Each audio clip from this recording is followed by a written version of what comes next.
Magandang umaga po. At ngayon, meron tayong bagong ilabas sa inyo. Ito naman ay nais ko lang idiin na para naman magkaroon ng katarungan sa Pilipinas. Ang hinahanap ko ng katarungan ay yung katarungan laban sa pagnanakaw ng pera ng bayan.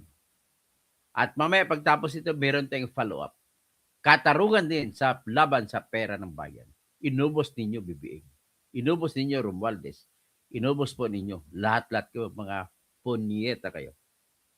So ngayon, nais natin ilahad dito na ang isa na nakonfirma na meron palang nakatabi na 1.2 billion sa kamay ni Trigib Olaybar. At ito po ay yung sana ibibigay pa kay BBM pero hindi pa naibigay.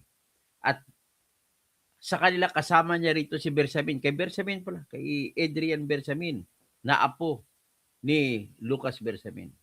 At tandaan ninyo, tinanggal po si Lucas Bersamin at saka si Amina Pangandaman. Tinanggal ni BBM. At ang sinabi, ang dahilan ay pagkatapos nila sinabi na pinapalabas daw nila ni Bersamin at saka ni Amina Pangandaman, kasama si Yusek Adrian Bersamin, kasama si Trigib Olaybar, na Yusek sa education, na ginagawa daw nila, kinakausap daw nila si Saldico na ipalusot yung 100 billion na insertion doon sa level ng Bicameral Conference Committee. Sabi ni Lacson, yun daw yun ay walang alam si BBM. So, palusot lang daw yun nila ni Bersamin at saka ni Amina Pangandaman at gusto palabasin na kay BBM nang galing. So, ngayon, tinanggal at kinumpirma pa ni Lacson na merong 7 billion na delivery na ginawa, dineliver ni Olaybar kay Bersamin at saka nag-text pa si Bersamin kay BBM. At sinabi ni BBM sa kanya sa text message ay V, good. Ibig sabihin ng V, good. Very good. So ngayon, ang text niya na V, good na nag-deliver ay naka-screenshot ang number ni BBM na nag-text kay Yusek Adrian Bersamin. Kasama sa kanyang affidavit na hanggang ngayon walang aksyon si Lacson. Si Lacson pa ang nagkwento niyan sa plenaryo ng Senado. At sinita na rin siya ni Marcoleta dyan. Hanggang ngayon, ayaw pa rin niya imbestigahan. Bakit? Ang tanong dyan, BBM.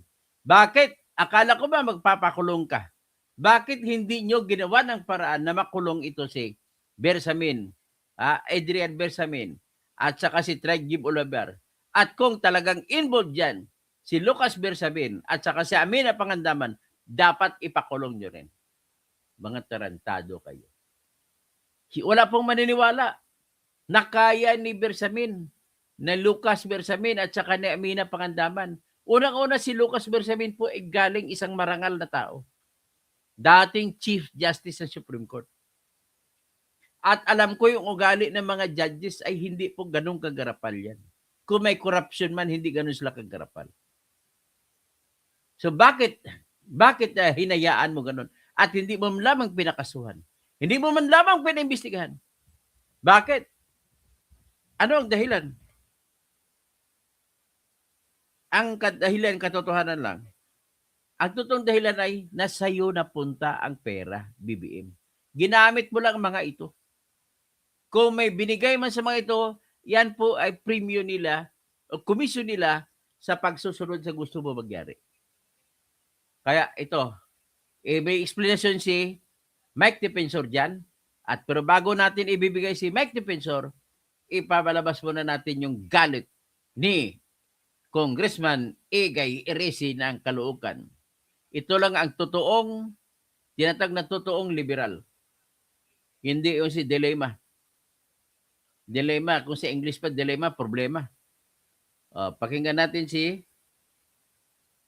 pakinggan po natin si Igay Eresi.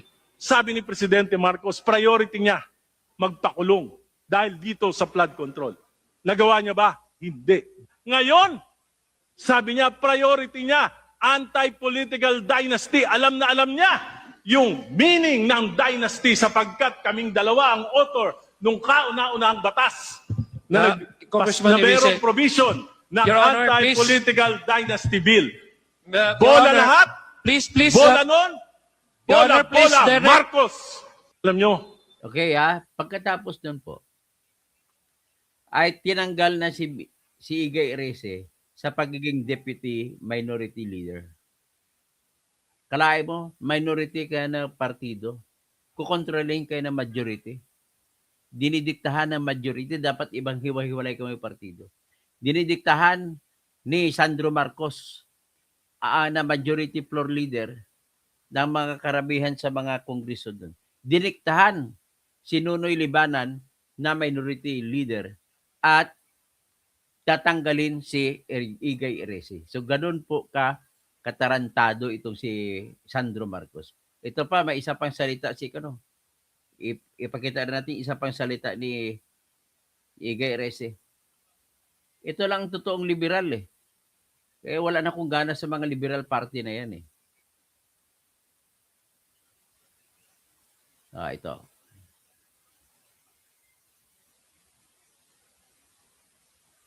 Pakinggan. kung sasama kami sa administrasyon, parang sumami kami sa korupsyon. Nakakadiri, iw.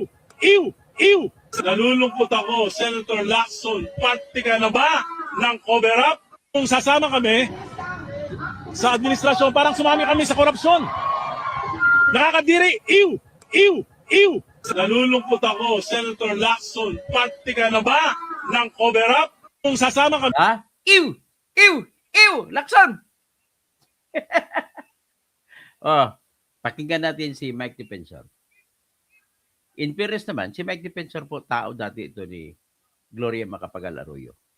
Pero pinag-usapan natin yung issue sa ngayon. Okay? Sige, pakinggan natin si Mike Defensor. Kahit na defensor siya, hindi dapat kay Tita Miriam siya sumunod. Wala, hindi siya sumusunod. Sumusunod siya kay Gloria Macapagal nung araw. So ito po si Mike Defensor. Issue ni Gutesa is now a set-aside issue. Wala na yan. Hindi na yan babalik sa Senado. Sana pabalikin nila at ang dapat pa nilang ipatawag. Ito naman ang galing na to kay Senator Ping Lacson. Siya mismo ang nag-speech nito. Ang sabi niya, yung pera na sinasabi ni Saldico, mali. Yung perang yon ay delivery ni Adrian Bersamin at saka ni Yusek Traigib Olaybar. At ang sabi nila, yun daw ay 8 billion pesos. Okay. Senator Ping ang nagsabi. At ngayon ko lang po sasabihin, yung 1.2 billion pesos na kay Yusek Traigib Olaybar pa. Alam nyo ho, may dalawa silang armored van nakaparada sa Diamond Hotel. Doon ang delivery, doon ang nag-iipon. Nagkataon, gumuli yung issue, kaya po may 1.2 billion pa na nandun na nakatago sa kanya. Okay. Kaya kung JB, hanapin natin to. Alam mo, ako, Sayang yung pera. I will join you there in fairness to you. That the executive officials, those identified with Malacanang under the executive secretary and the DBM have not even been called by, I don't know if they were called by ICI, o kaya by the Blue Ribbon. Pero apparently, mga sinesentrohan, mga legislators lang, and then yung mga DPWH. I would presume na hindi naman you and I, we serve in Congress, alam naman natin hindi marirelease yung pera na yan kahit na may approval ng congressman. Kung hindi bibigyan ng Malacanang ng approval yan. So, I join you there. Bakit hindi ini-investigate itong mga Traigib na to tsaka sila Bersamin dito sa bagay na to? But Kasi kung JB, have you taken any steps para maano sila? Masama na sila doon sa iniimbestiga? meron may kaibigan ako, nakausap namin para kay Yusek Adrian Bersamin. Ang maganda dito kasi kung JB, kung totoo yung sinasabi ng Pangulo na wala siyang alam, ito ang pruweba. Mm-mm. Dahil ang sabi ni Senator Ping Lacson ay niloloko ng mga tao ni Presidente Mm-mm. yung pondo na walang alam si Presidente. Mhm. Sa pangunguna ni Executive Secretary Bersamin, Secretary Pangandaman, at yung kanilang dalawang tao, si Yusek Adrian Bersamin at Yusek Traigib Ulaybar. Mhm. So kung totoo to na walang alam ang Pangulo doon sa sinasabi ng korupsyon, palabasin nila tong dalawa. Okay, these are very explosive, specific matters, no? And I think if Kong Mike will be able to substantiate this with people who have direct personal knowledge about them, siyempre, I would surmise na second-hand pa yung information mo, Kong Mike, ano? Dahil sigurado yan, may nagsabi sa'yo, but since you are exposing them now to the media publicly, means only that you have confidence and trust on these people who told you about that. Okay. Ngayon, punta na tayo doon sa 18 Marines, no? At tingnan mo to, ito si JB to na congressman dati to eh. Kinakampaign pa to si Trillanes eh, pero pakinggan natin siya dito. Yun, tinatanong na, kasi dina-downplay nila, ginigiba nila, sinisira nilang 18 Marines. At by the way, huwag kayo mag-alala sa 18 Marines, majority po ng NBI agents ay pabor, 80% pabor sa mga 18 Marines. Kontra sila sa ginagawa ng kanilang boss na si Melvin Matibag. Kung pwede dagdag lang, Please. naalala mo yung sinabi nung mga congressmen, including Congressman Leviste, Okay. na sinabi niya merong affidavit na si Yusek Adrian Bersamin? Mhm. Ito yun eh. Mhm. Ito yung kaso na yun. Ito yun. Ito yun. So may affidavit na talaga at narinig nila Kong Tinio, ni Kong Egay Irice, Kong Robert Nasal, sa aking pagkakalam, parang si Kong San Fernando was also there. Okay. So ito yung mismong kaso na yun. And maganda kasi nanggaling mismo kay Senator Ping. Mhm. Ang assertion ni Senator Ping Lacson is, niloko niyo Pangulo, walang alam ang Pangulo dyan, kayo lang ang dumiskarte. 8 billion na yan. Bakit hindi pa hulihin yung mga yan, ano? Yan na nga, Kong. Oo. Kung ikaw ang nasa Senado sana, tapos na to. Huhulihin natin talaga yan at kukulong na yan. Kasi di ba, yan ang panawagan sa kalsada eh. Ikulong na lahat ng kurakot. Now, actually, Kong Mike, I salute you for your anti-corruption crusade right now that you're doing, no? But I need to ask you this. Do you think with what you are doing, kasi parang itong 18 ex-Marines, there is a wide perception among the public. It's not getting any traction eh. Parang Gawa lang na Trillanes yan, tsaka nabuhing. Ginigiba nila. Kaya nga nilagay nila si Matibag dyan eh. bitin sa credibility. Well, chiefly because there are many critics, no? Kasama na si Ping Lacson dyan. Kasama na yung mga nagsasabi na incredible. Ikaw naman, abogado ko, JB. Sa biglang tingin mo lang yan, sa mga nagsasalita, alam mo na kung nasasabi na totoo, hindi. Cool naman yan, yung mga kinikwento ng 18 Marines. O bakit sila nagpapasa-pasa ng mikropono? Can you really vouch for these 18 people? How long and how much do you know them? Okay, ito pong 18 Marines, katulad ng nabanggit ko, I told Kong JV na baka 12:30 makahabol si Attorney Levy Baligod para makapagpaliwanag din nung nangyari kahapon Okay. sa NBI. Anyway, ito hong after paglabas ni Gutesa, maraming retired military officials ang nagre-reach out sa mga sundalo. Ang total na sundalo na nasa ilalim ng empleyo ni Congressman Saldico ay humigit kumulang 100. Sandaan. 100. These are all ex-soldiers. Meron din hong active. May active din. May active Okay. din. If I'm not mistaken, siguro mga 10% to 15% active. Active. Ngayon, kung ano yung nagiging usapan, hindi ako kumikibo, hindi ko sila kinakausap, iba-iba yung linya. Eventually, si Attorney Levy Baligod and I spoke. Sabi niya, may mga sundalo na magsasalita. Nag-uusap kami, matagal na pag-uusap yon. Sabi ko, ikaw nang bahala, Attorney Levy, kayo na mag-usap. So, nung bago na sila lalabas, doon na ako pumasok na, sige, Attorney Levy, ano yung maitutulong ko? Kasi total naman at the onset, parang inaayos nila yung kanilang affidavit yung kanilang kwento. Totoo ba yung mga sinasabi ng mga marino? Alam nyo, di ba, Kong JB, sa lahat ng mga kaso, malaking pundasyon o malaking batayan ang motivasyon, ang motivation. Sa lahat po na nasangkot sa korupsyon, particular ang flood control scam, ang mga taong to ang walang kinita. Hindi sila DPWH official, hindi sila DPWH contract. Alain mo, no? Sila pa nag-deliver ng pera. Hindi sila kumita kahit piso, maliban na sa sweldo nila. Hindi sila congressman, hindi sila senador. Wala sila sa kabinete.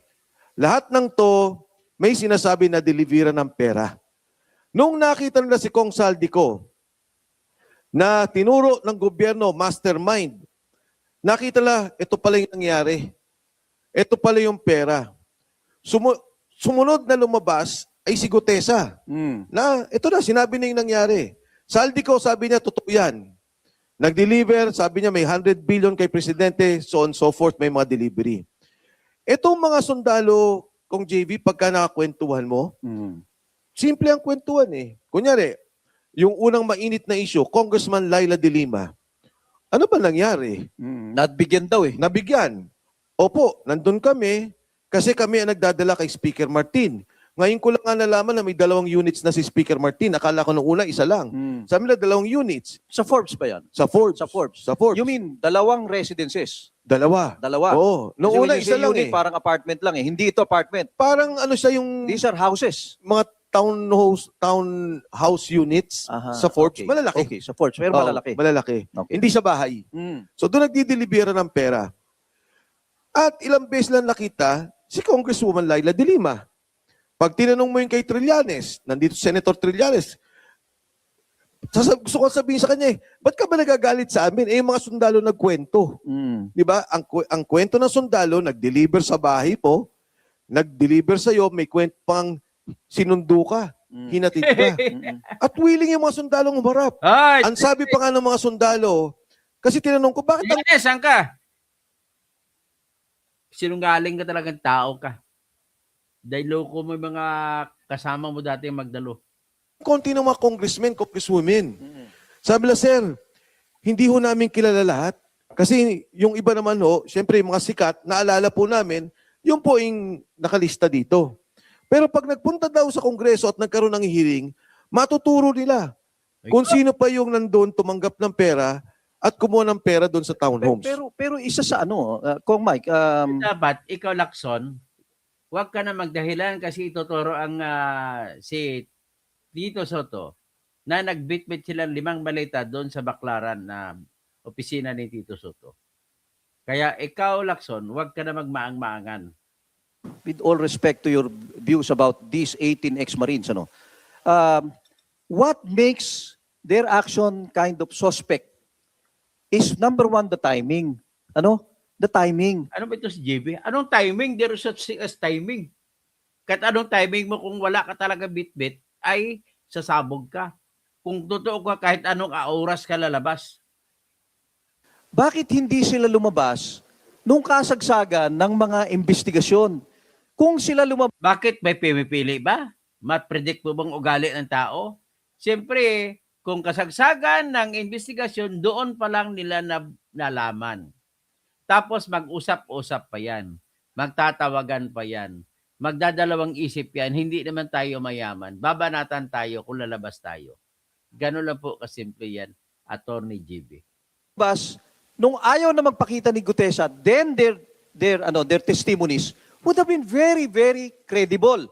Bakit lumabas sila after so many months, later on, para bang niluto muna yung kwento bago sila lumabas? That's the first. Ang second yan, sorry pero lumalabas. Halata ka naman talaga, GB, na bayaran ka ng Trillanes. Naghanap ka ng paraan para i-destroy mo Yung Mike Defensor, you're not an ordinary person. Hindi ka naman simpleng mamamayan lang kong Mike. You were once a very powerful cabinet secretary, the right-hand man, one of the closest to GMA, if I may say so, no? Pagkatapos, lalabas si General Esperon. Another one of GMA's very close military personnel. He was, in fact, the top military person at the time. So, parang lumalabas nga, there are people behind the 18. If these big names will not back them up, baka naman hindi lumabas sa publiko ito. I mean, Levi Baligod cannot really protect them, di ba? I mean, the stature of Levi Baligod is not sufficient, would not be enough for him to be able to give cover or protection to these 18 Marines. But a Mike Defensor and a General Esperon would do it. Kasi behind you is the specter of GMA. Can you comment on that, Kong Mike? Alam nyo, nung nagsalita si Pangulo, ang sabi niya, mahiya naman kayo. Imbestigahan natin ang lahat ng to. Sa SONA. Sa SONA, imbestigahan natin. Tapos siya, lumabas sa investigasyon, sa kanya nagtuturo, siya palang utak. Eh ngayon may nagsasalita. Yung nagsasalita ngayon ang iimbestigahan. Yung nagsasalita ang sasabihin nilang hindi totoo. Going back, napakahirap po sa mga sundalo na magsalita. They were being offered money. Ino-offeran po sila ng pera para bilhin yung video. Marami pa ha, na litrato at mga video. At tinatakot sila. Bago nangyari ito, inassure namin na magkaroon ng relokasyon yung kanilang mga pamilya. Because again, kay Gutesa, ganun ang nangyari. Again, lalabas po ako nung sa ebidensya nung nangyari kay Gutesa. So, napananakot dun sa pamilya na nagtulak sa kanya para siguro magkaroon ng retraction sa affidavit. So, babalik po ako. Sabi niyo si Saldico ang mastermind. Ito ang walang hiya. Ito ang salbahe. Ito ngayon yung mga bata niya. Hindi ba dapat kupkupin natin to? Uy, sino ba yung mga pinagbigyan? Parang whistleblower, ano? Hindi sila whistleblower actually, Ha? Kong eh. Kasi si Saldico na nagsabi, di ba? Sabi ng gobyerno, eto, meron kang plunder ha, magnanakaw ka. Eto ang kaso mo, ikaw nag-ayos ng lahat ng yan. Tapos sabi ng mga tao niya, boss, eto yung mga delivery ng pera na ginawa namin. Di ba dapat kupkupin yun? Ah, ganun ba? Oo nga no. Eto pala yung mga ninakaw mo at dito napunta sa mga taong to.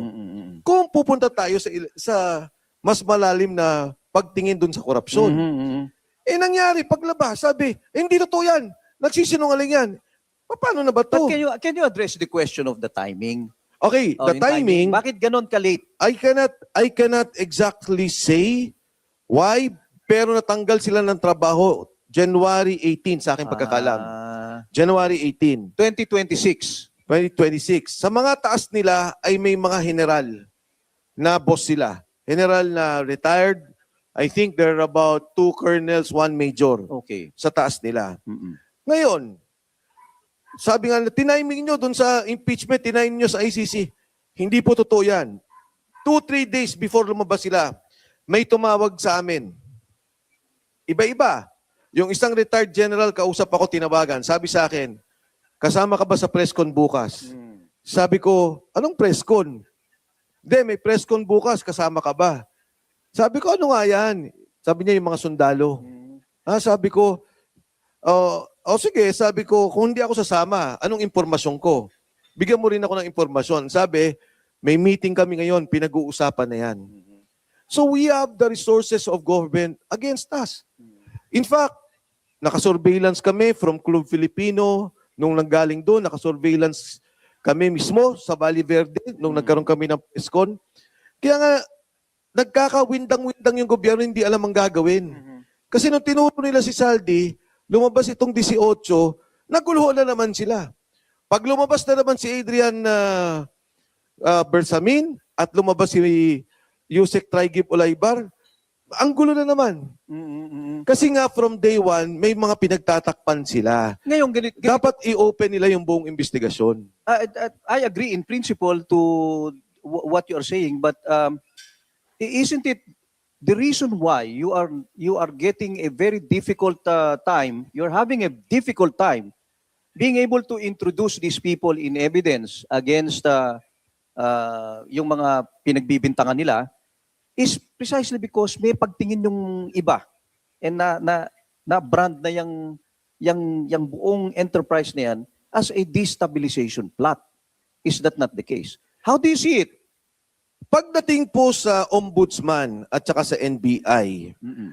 their job or their mandate is not to determine a destabilization. Mm-mm. That's Their the military's role. And the mandate, yes. Yes. Ang mandato po nila, tingnan kung may krimen. Mm-mm. Nais ko lang sabihin, ang trabaho po ng ombudsman, kung mayroong tao na kahit sino nagsampa ng reklamo, kung sekreto ang pagsampa ng reklamo, trabahoin nila, imbestigahan nila yung nirereklamo.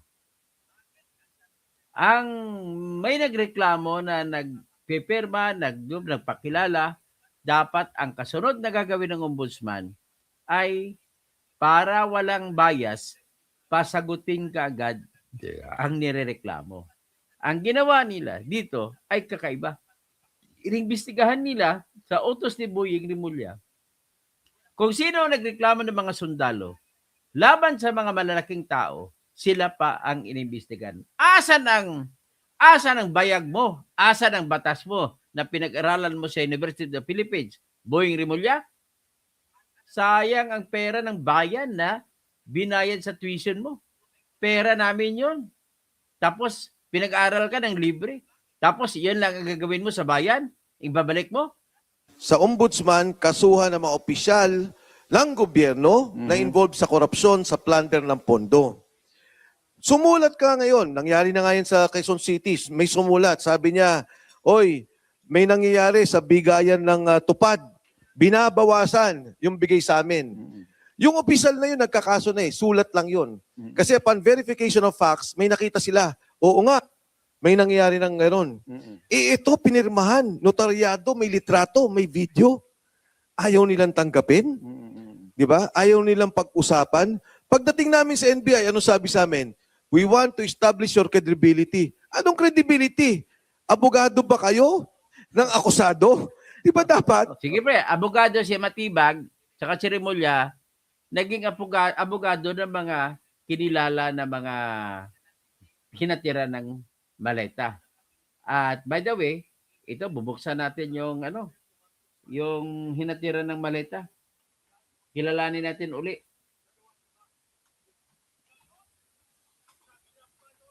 Okay. Okay.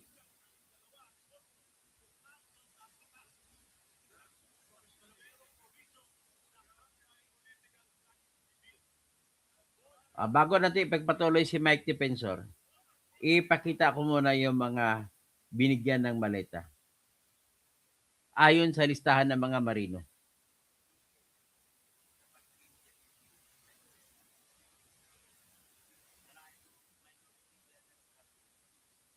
Ito eh.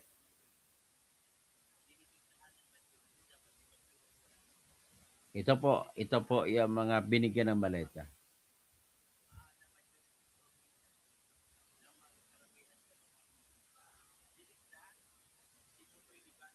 Yan mga kasapi ng malitagang. Kita nyo na? Malitang pera galing sa Marines. Yan si Benny Abante. Si former General Representative Romeo Acop. Si Representative Zia Alonto Adjong. Si Representative Jose Alvarez. Si Representative James Jojo Ang Jr. Ilonggo. Si Representative Julian Baronda Ilongga, Iloilo City. Si former Representative Robert Ace Barber, Surigao del Norte. Si Representative Menche Bernos Abra. Si former Representative Arlene Brusas Gabriela. Si former Representative Francesca Franz Castro, Axe Teachers Party List. Tapos si Representative Joel Chua, 3rd District Manila. Si Representative Manuel Jose Manix Dalipi, Zamboanga City. Si Representative Leila de Lima, sa panahon na yung binigay ang pera sa kanya ay hindi pa siya congresswoman. Siya po ay mamayang liberal na congresswoman. So si former Representative Danilo Fernandez na siya ay ex na ngayon dahil natalo siya. Si Representative Janet Garin ng Iloilo. Yan. Ito pang iba. Si Representative Representative Aurelio Dong Gonzales ng Arayat, Pampanga. Si Representative Jefferson J. Kunghon sa Zambales. Si Representative Jervin Luistro, Luistro, yan nagsasigaw, walang akap kung wala ni speaker. Walang AX kung wala ni speaker. Ayan. Tapos si former Representative Raul Manuel. Puta, Raul Manuel, kawatan ka manggali. Ilunggo rin ito eh. Tapos si Representative Ferdinand Alexander Marcos, kawatan numero 1. Ito pang isa si Representative Francisco Paulo Ortiga de Pep, kawatan ng La Union. Taga Ilio siya. Probinsya ng Ilio, La Union. Si former Representative Joseph Stephen Paduano, si Mr. Contempt.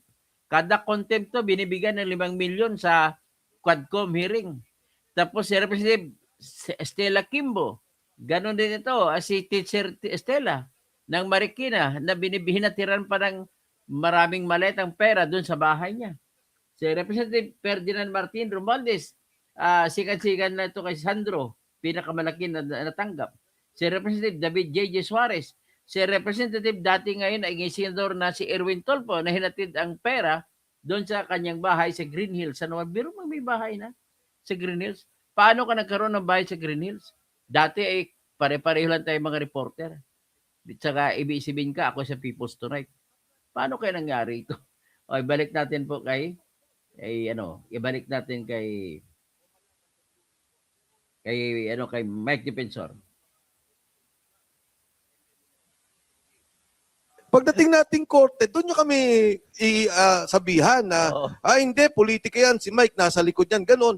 Oo. Pagdating pa lang doon, sabi, establish your credibility. Ano ba to? Kayo na ba ang kalaban namin? Kayo na ba ang abogado ng mga akusado? Alam mo, tingnan mo to, Kung JB, tingnan mo. Isa sa mga litrato, di ba? Sabi nila, Ang dami palang litrato, no? ang dami. May eroplano pa. Kasi nga may mga delivery abroad eh. Eto, pinapasok sa mismong unit. Eto, bahay yan ni Speaker Martin eh. Yung taas na yan. Ako, I believe, Speaker Martin Romualdez has a lot to answer for this. Oh, yeah. Kasi naniniwala ako na hindi mangyayari itong flood control scandal na to na hindi alam ni Speaker Agree. Martin. Agree. Di ba? Si Oo. Speaker Martin, it Oo. cannot be cut off at Saldicos level. Opo. I think hindi naman siya ini-implicate, not by the Blue Ribbon, not by the ICI. Medyo fishy nga naman 'yun. Wala, Sige, ayaw ni Lacson. please continue, So, Kong Mike. Ito yung sa ICI. 'Di ba? Bakit may report sa ICI? ICI. Kasi, ayan Hindi ICI, ICI. kasama nila mismo yung mga ICI. Ito, nagatid sila sa Makati. Si Chantal. O bakit sila na may ganito? Kasi nagre-report sila eh. ICI? ICC. ICC. ICC. Sorry, ICC. Not the ICI of Yes, PBM. ICC. ICC. So, kung titingnan lang nila to at totohanan ng investigasyon, makukita nila yung katotohanan. Ba't ayaw nga? Na pagka nga, kung JV, minsan yung walang media, makaupo mo sila, magkwentuhan kayo, magtanong kayo. Normal na normal yung kanilang pagkikwento tungkol dito. Bumabalik ako dun sa punto na kung si Saldico ang kriminal, ito ang galamay, ito may ebidensya, dapat kung sincero ang gobyerno, tingnan nila itong ebidensya. Huwag nilang itrato na itong 18 ay kalaban nila. Kung sincero ang gobyerno. Ngayon, kung hindi naman sincero ang gobyerno at sila mismo takot na baka maungkat yung mga hindi dapat maungkat, naintindihan ko yung ginagawa nila. Kong Mike, I have to be candid kasi last week in our the agenda forum, we had on board your nemesis, former Senator Sonny Trillanes. Hindi ko naman nemesis. Hindi mo siya nemesis. Betanwa. Anyway, ang sabi ni Senator Trillanes, these 18 Marines and their lawyer have been given consideration for what they're doing. Meron daw nagpondo ng malaki. And he made a fearless Wala forecast. na pong pera mga Duterte, Trillanes. Wala na po silang pera pang gasto sa mga ganon, mga operation. During that time, during that interview, na isa o dalawa Dito sa 18 Marines, babaliktad. That was what Yeah. he said. Yes. Oo. Ako hindi ko inaalis na maraming maaaring pwedeng mangyari. Ang sa akin lang, kaya nahihirapan si Senator Trillanes, kasi nga may pagtatakip. Kung sinabi na niya nung una pa lang, totoo, kasama ako sa mga tumutulong sa investigasyon bilang pribadong individual tungkol dito sa sinasabi lang EJK case or crimes against humanity ni Pangulong Duterte, baka natapos na yung kwento. Ang dami niyang tinatago. Sabi niya, hindi totoo. O ngayon, Sabi bigla ni Ombudsman Boying, hindi totoo. ngayon umami na siya. Gago ng Trillanes ito. Nag-usap kami ng ICC. Yun ang mabigat. Oo. Ngayon ako, wala akong tinatago, open. Ito yung sinabi ng mga sundalo. Tumutulong ka ba? Tumutulong ako. Sabi doon sa akin, alam ko kinunan nila ng litrato yung sasakyan ko. Sabi nila. Yung van daw Yung yan ang van. misis mo eh. Oo. Kaya nga, ang akala siguro nila, magtatago ako. Oo. Ba't ako magtatago? Totoong tumutulong ako. Oo. Ngayon, alam mo kung JB, yung asawa ko, lahat ng mga bahay, yung mga kotse, ari-arian, nakalagay sa pangalan niya. Siguro iniisip ng asawa ko, pag naghiwalay tayo, nasa pangalan ko lahat. Bakit mo naman yun sinabi? Hindi, iba kayo nang Baka lang. iniisip niya. Pwede ngayon siya magkakakaso. Oo. Hindi ako. Hindi siya magkakakaso. Okay, yan ang sinabi ni Mike Defensor. So narinig niyo na? Ang puntos lang dito, napakasimple lang. Bakit hindi imbestigahan? Ang pera na 1 billion, nandun 1.2 billion na sa kamay pa ni Adrian Bersamin. Anong ibig sabihin bakit hindi habulin? Sige nga, magbasa na lang tayo. Sorry.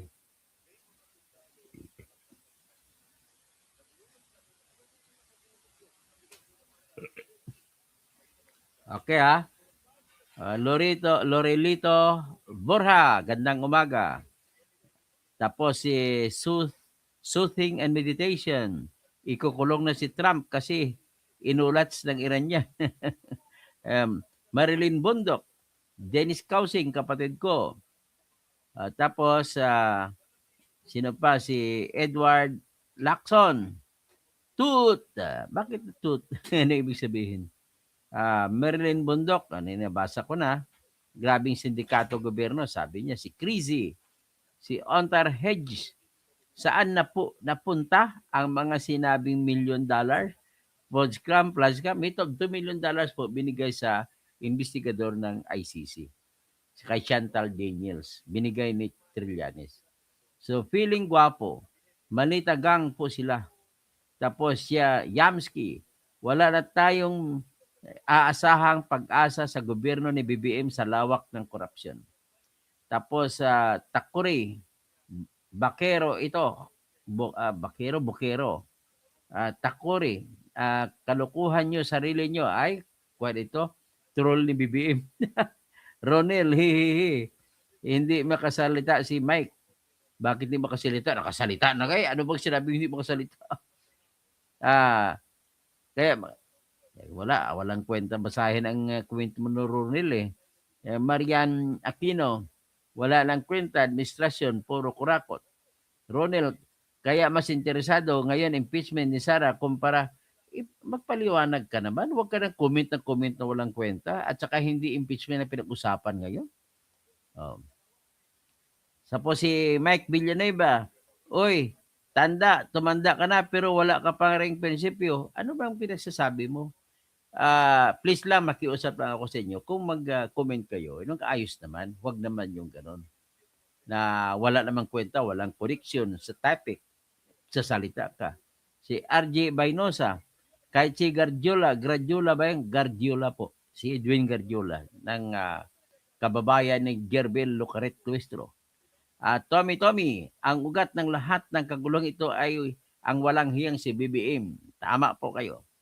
Priscilla Castaneda, kasuhan ng mga tumanggap ng mali-malitang pera. Dapat yon. Ronel, napapaniwala na sana mga tao kaso ng sinabi ni Dilema Trillanes. Ay, totoo po si Dilema tumanggap. Totoo si Trillanes tumanggap. Kaya wag mo na ipagtanggol yung dalawang yung sinungaling na yan. Mimi Authority, morning everyone. Ariel Mascardo, gasgas na diskarte nyo. Teriel Bundok, gago ka ito. Huwag mong sabihin wala ng pera mga Duterte. Wala na po pera Duterte. Matagal na po yan. Gago ka rin. Huwag mo tawagin gago ako. Tawagin din kita gago ka. Anong pangalan mo? Terry Bundok. Terry Bundok, gago. Babae ba to? Gaga. Feliciano Dizon. Toto, didiis ka. Ay, no, kung didiis, mas gusto ko pa didiis ka sa BBM na magnanakaw. At titingnan lang natin kung kung mananalo din kayo. Marianita Junit Catalonia Kausay, magandang umaga. Shout out.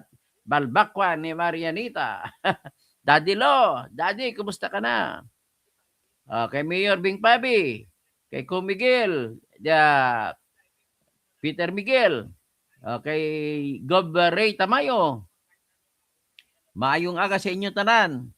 Sabi ni Sara, si BBM hindi magaling bilang presidente. Tama naman, hindi naman magaling na magnakaw. Alias makarampot. Assalamualaikum, watching here in Butuan City. Alaikum assalam, alias kumusta sa mga taga Butuan na mga barkada nato diha? Tata Likop. Kumusta man kamo diha? Kumusta man si Judge Villanueva? Si Judge Tanguran. Si Judge si Judge sino pa pangalan nito? Yung pinaka-corrupt na judge, nakalimutan ang pangalan. Sa Butuan City. Si Judge babae sa branch 3 ng Butuan City. Rex Mangawang, matulungin po pala kayo. Sana pag tumulong kayo sa napakarami, inanamon ko lahat ng politiko. Tapos si Edna Kabigan, correct, si Marcos ang ulo ng korupsyon. Tapos sunod si Tammy Gamilich. Bald is beautiful. Thank you po. Tapos si Terry Bondok. Gag ka talaga, didiis ka, bulok. Wala ka namang ibang masabi. Pag ganun po kasing sinasabi mo, Terry, lumalabas po na bubo kayo. Yun lang nasasabi niyo po. So, Marianita Junet Catalonia Kasing Jr., may league boss na sinabawan with Malonggay, kami diri. Si Maria Balbakwa ni Marianita, kadto na kamo ka magkaon dira sa Coronadal. Milagros Abana. Toto, so sayang ka. Kampong ka ng kadiliman. Hindi po ako kampon ng kadiliman. Kampon po ako ng mga dapat nangangailangan ng katarungan. Huwag mo kampihan si BBM. Huwag mo kampihan mga kakamping na kumakampi kay BBM. Mga maldito mga yun. Almi Suarez, attorney kasuhan ng mga kagalang-galang na mga congressmen at congresswoman. Yan ang kakampi ni Milagros Cabana, yung mga malitagang, si Trillanes, saka si Dilema. Okay, once again, I will tell you this. To tell you why I am siding with Duterte. Number one, the government of Bongbong and the kakampings at saka Dilawan, they do not respect the rights of the accused. If you are respecting the rights of the accused, then you must also be respecting the law of the Philippines. And if you are respecting the law of the Philippines, then you have that principle that says that you are abiding with what we always say, the majesty of the law. That the law may be harsh, but it is the law. You must follow the law. The law of the Philippines says that all accused must be respected of their right. One of those rights of the accused is to be arrested only with warrant of arrest or in the act of committing the crime. At in this case, your fellow Dilaw, makakamping, they are siding with BBM when they arrested Duterte without the local warrant of arrest, and that ICC warrant of arrest cannot be accepted as a warrant of arrest at that time because Philippines was no longer and is no longer a member of the ICC. And if the warrants of arrest issued by United States of America and all other nations in outside the Philippines, they must pass through the courts. So why the hell would we not allow, would not require the warrants of arrest of ICC that is no longer a part of the Philippines not be passing through the courts? Anong dahilan ninyo? Okay. Sino pang iba?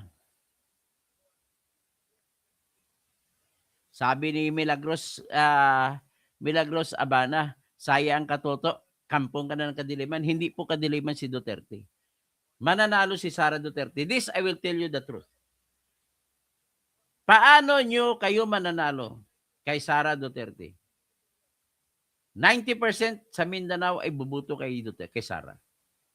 Sabihin natin 70% sa Visayas, the whole of Visayas, kasama ang Waray, Cebuano, Boholano, Ilonggo ay bubuto kay Sara. Sabihin mo na 50% na lang. Sa Luzon, sa Manila, Metro Manila, more than 50% ay bubuto kay Sara. The rest of the Luzon or balance of Luzon, kahit sabihin natin 20% lang makuha ni Sara dyan, wala po kayo kapanalo. Kaya, I am voting for Sara Duterte. Why? Because she is the only person who, if she would be president, is very sure am I that she will imprison the corrupt people of today. Starting with BBM, Romualdez, Saldico, lahat po, pababa, ipakulong po lahat yan. Ganon po ang inaasahan namin kay Sara Duterte. So, Almi Suarez, attorney, kasuhan muna ng makagalang-galang na mga congressmen, dapat kasuhan na yan. Pinoy Bars, lukarit din nanay mo, kontakin mo kung na may 50 pesos, ako, pakamot lang. Ay, walang kwenta to. Yung mga ganon pong salita, yan po mga salita ng mga bobo. Please lang kung magsalita kayo, you must speak with dignity. Speak with evidence. Speak with conscience. Speak with logic. Eladio Junior Socorro, thumbs up. Ramon Bejo, wala political will ang nasa gobyerno. Tama ang sinabi ni Miriam Senator Santiago. Kaya mahirap ang bansa natin dahil sa mga politiko sa kurakot ngayon. So nga, Gili Ramirez, good morning. Marilyn Bundok, Aliasa Makarampat, si Attorney Kausing ang nagpanalo sa homeowners ng kaso laban sa umaagaw ng lupain.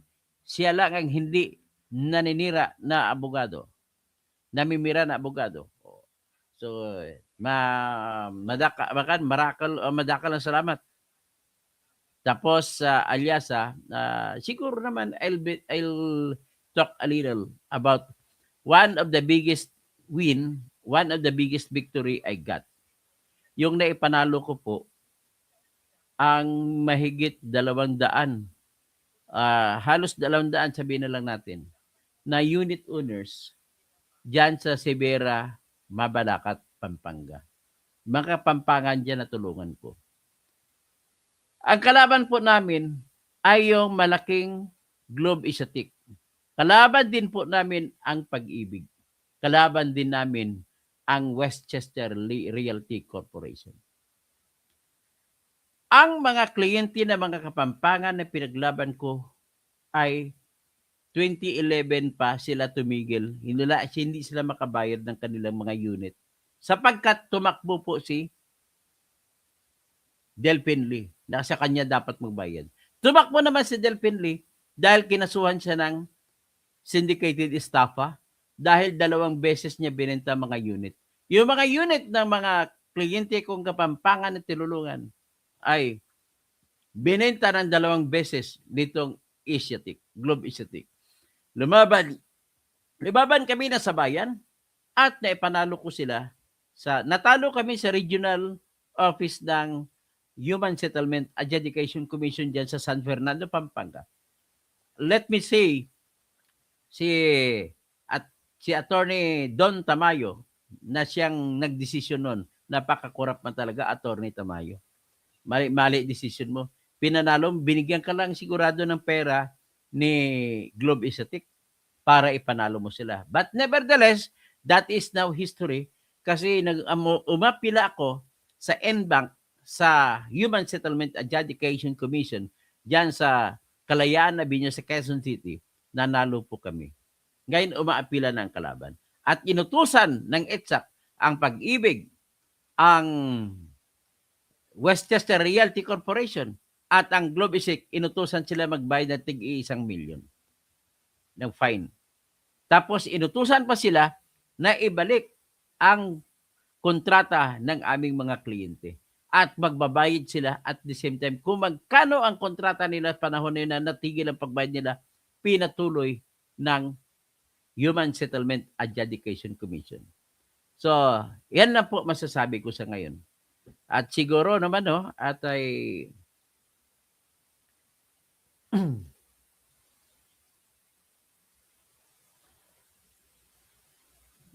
mayroon akong bago ako umalis, magbabalato ako ng isang question pang bar exam question. Regalo ko ito sa mga nakikinig sa akin na mga barister. Yung kukuha ng bar exam sa ngayon taon.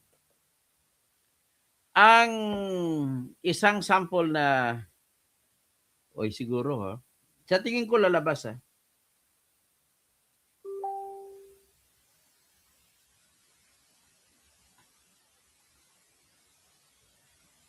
Ito na lang. Sa tingin ko ilalabas ito kasi mahilig magkuha ng examination question ang bar examiners sa mga current events. Ano bang current events natin sa ngayon? Ito may tatanong ako sa inyo. Kung kayo po kumukuha ng bar exam, at ang tanong po sa tingin ko, tandaan niyo po ang tanong na ito. Pwede ba makapagpalabas ng utos o subpoena or order ang House Committee on Justice kapag mag-motion na ipasabpina ang bank records ni Sara Duterte para sa impeachment proceedings na ginagawa ng House of Representatives? Yan ang tanong ko. Yan ang question. Ano ang sagot ninyo? So, ang sagot po dyan ay ganito. No, the House Committee on Justice cannot issue a subpoena to banks to produce the bank records of Sara Duterte before the impeachment proceedings of the Committee on Justice. Next sentence. The power to issue subpoena belongs only to a court. Korte lamang. And Justice Committee is not a court. Number 3, isuportahan ko yan. Number 3, it is written also in Republic Act 1405 that the exception to the rule that bank records cannot be subpoenaed is only limited to cases of impeachment. And the proceedings before the House Justice Committee is not a case of impeachment, is not yet a case, because impeachment can only be a case if it is already filed before the Senate Impeachment Court. Next reason,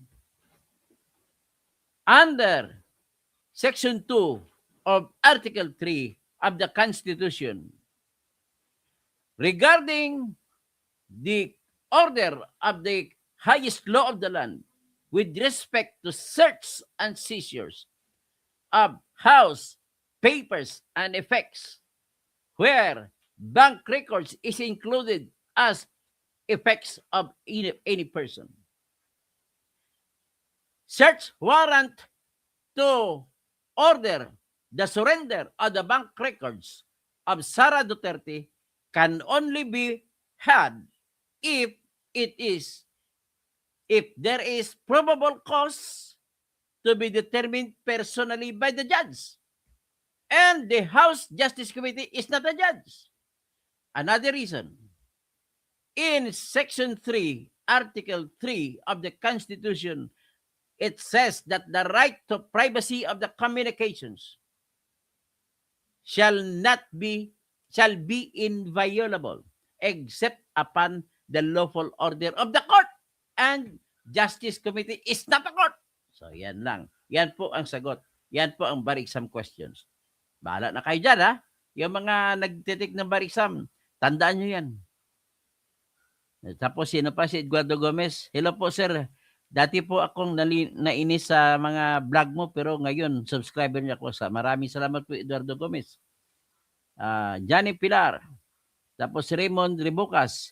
Ano, boss? Atin ka ba kay Sara sa March 25 para madepensa siya? Hindi po ako pwede mag-abogado doon. Hindi naman niya ako kinuha. At saka, kung akong abogado niya, hindi ko si advise na pupunta sa March 25. Kakatayin lang siya doon ng mga tarantado, ng mga kalaban niya. Okay? Tapos, sino pa? Si Pinoy Bars, false legal claim. Bahala ka. Wala ka naman patunayan. Pakipaliwanag mo kung bakit false legal claim. Kung mas matalino ka pa sa akin, pati pa magrason ka. Huwag yung magsalita ka lang ng conclusion na walang suporta. Si Ibrahim Mungkarar. Ibrahim Mafia, Kapipita. So, Ronel, meron na kidnapping sarap ng abogado niya at asawa at anak at alam saan dadalhin kay Digong. When ba ang ikaw, Ronel, ang sinasabi mo ay kabubuhan? Huwag ka na makipag-argue kasi kabubuhan sinasabi mo, hindi natatanggap sa sa pamakauan.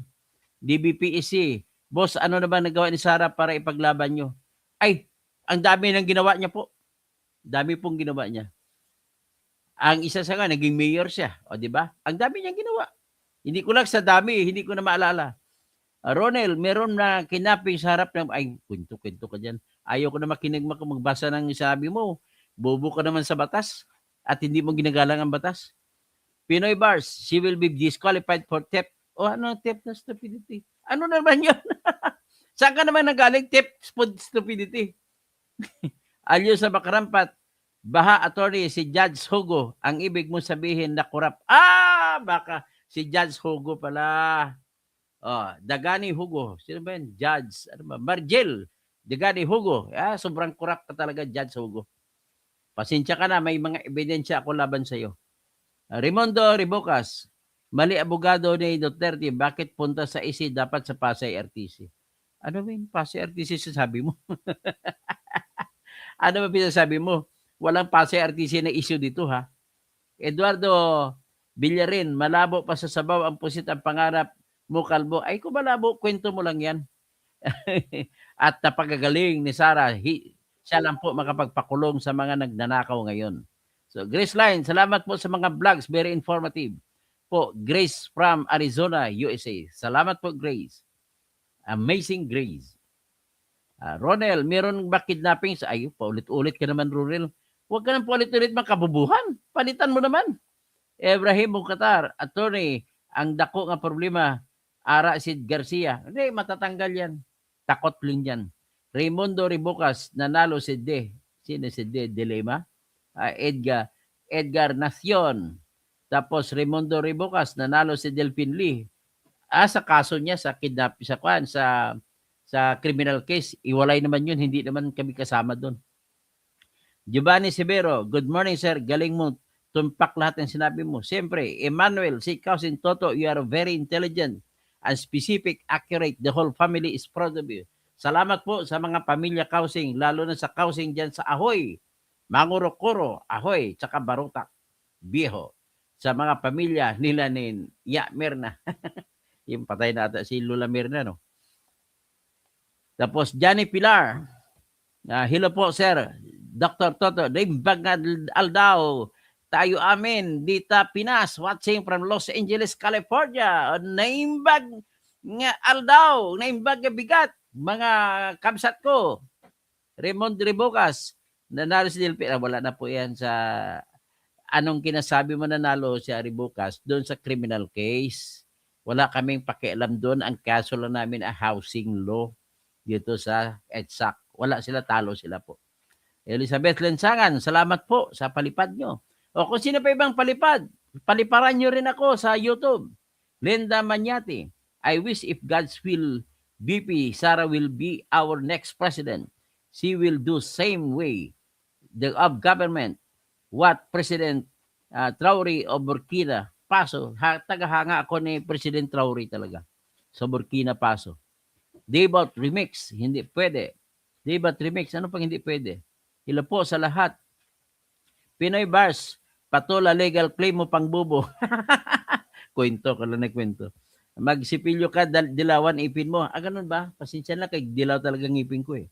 Raymond Ribucas, yes, because to check the ans is not yes, because to check the ans is the easy, not toto causing. Ano may ibig ko, hindi ko maintindihan ng English mo po kasi ayusin mo naman ang English mo, Raymond Ribucas. Mimi Authority, marami akong natutunan sa iyo, attorney. Thank you. John Suarez, baka tagilid pa yan ang impeachment sa Supreme Court. Pero sa Senado, ibasura lang yan for sure ng Duterte Black Senators. At Toto Kasing, the next Senator of the Philippines. Oy, mas maganda pakinggan yan. Pag may pera ako, tatakbo ko senador. Who's perfect? Who is perfect? Attorney, Doc, yan ang mga non-lawyer kung mag-comment. Daig pa mga first year law student. Okay. User, 805 billion, 9,000 maleta, large deliveries, 2025, more or less, 40 months. Hindi po yan. Kwento lang ni Lacson yan. Tandaan mo, user, ilang OFW ang dumarating araw-araw sa Pilipinas at lumalabas. Pagbilangin mo, mahigit 1 milyon. 1 milyon bawat isa may isang maleta. So, ang ibig mo sabihin, imposible 1 milyon na maleta? Kabubo mo talaga. Tuta ka talaga ni Lacson. Marcolita, hindi ligtas si Boying. Who is perfect? Yan, si Ronel, attorney, wag mo pansinin yan. Bayad ni Castro yan. Ben Maniago, hay nako, walang nagawa kundi mamasyal sa ibang bansa. Evan Mark, Doktor, update po sa kaso ni Erwin Tulfo. Kuwaranto, ay, inaantay ko pa. Sige, mamaya mag-vlog na lang ako itong kuwar kay Erwin Tulfo. Ano kanta natin ngayon? Ang kanta, kasi namamasyal sa ibang bansa, di ba? Namamasyal pa sa luneta na walang pera. Oh, it's the laughter. Ay, nako. Chi Capistrano, idol, sino ipakulong lahat? Sana ipakulong na lahat na magnanakaw. Pati mga baser, ipakulong na rin. User, nabasa ko na yan. Doktor to, takbo ka senador. Magtatakbo pa ako, maghanap ako ng pera pang kampanya. Okay? Sa lahat, paki-like po para sa sunod ay makapag-notify kayo sa tuwing magla-live ako. Sabi ni Henda Biga, Toto Kausing, ugok, abnormal, ugok, abnormal. Wala ka nang may mabanggit laban sa akin. Raymond de Ribocas, okay ka.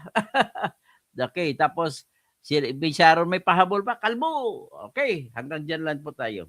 Ito po, ang gwapong kalbo, si Toto Tirador Kausing. Maraming salamat po.